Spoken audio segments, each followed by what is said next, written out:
ایک صاحب لکھتے ہیں کہ ایک دفعہ مجھے ایران کے ایک قصبے میں کچھ عرصہ گزارنے کا اتفاق ہوا۔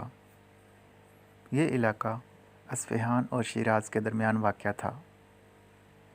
باتوں باتوں میں ان صاحب کو معلوم ہوا کہ اس پورے قصبے میں ایک گھر میں بھی فریج نہیں ہے، تاہم پورا قصبہ خوشحال اور دولت مند لوگوں سے بھرا پڑا ہے۔ وہ صاحب یہ سن کر بہت حیران ہوئے۔ انہوں نے اپنے میزبان سے سوال کیا کہ کیا وجہ ہے کہ لوگ اتنے متمول ہیں مگر ان کے پاس فریج نہیں ہے۔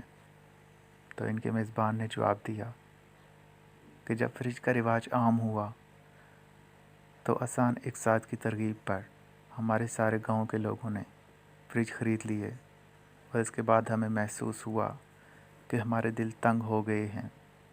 ہم اپنا فالتو کھانا غرباء میں تقسیم کرنے کے بجائے اپنی اپنی فریجوں میں بھرنے لگے ہیں، اور یوں تمام غرباء اور مساکین لوگ بھوکے رہنے لگے، یہاں تک کہ ہمارے قصبے کے عالم صاحب نے اس معاملے کی نزاکت کو محسوس کیا، اور انہوں نے بتایا کہ فریج میں کھانا رکھنا مناسب نہیں، اور تمام قصبے کے لوگ ان عالم صاحب کے بہت فرما بردار تھے، اور یوں سب نے مل کر عالم صاحب کی بات پر عمل کرتے ہوئے اپنے اپنے گھروں سے فریج نکال دیے، اور اسی طرح ہمارے گاؤں کے کسی بھی گھر میں فریج باقی نہ رہی۔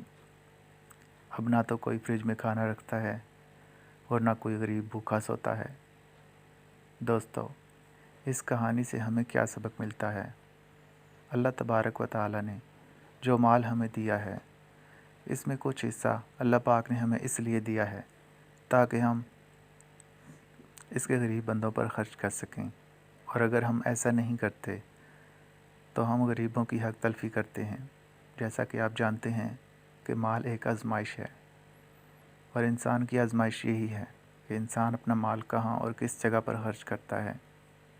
جیسا کہ آپ جانتے ہیں جو مال ہمیں دیا گیا ہے، قیامت کے دن اس کے بارے میں سوال ہوگا۔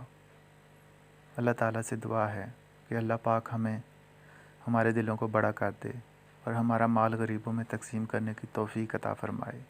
آمین۔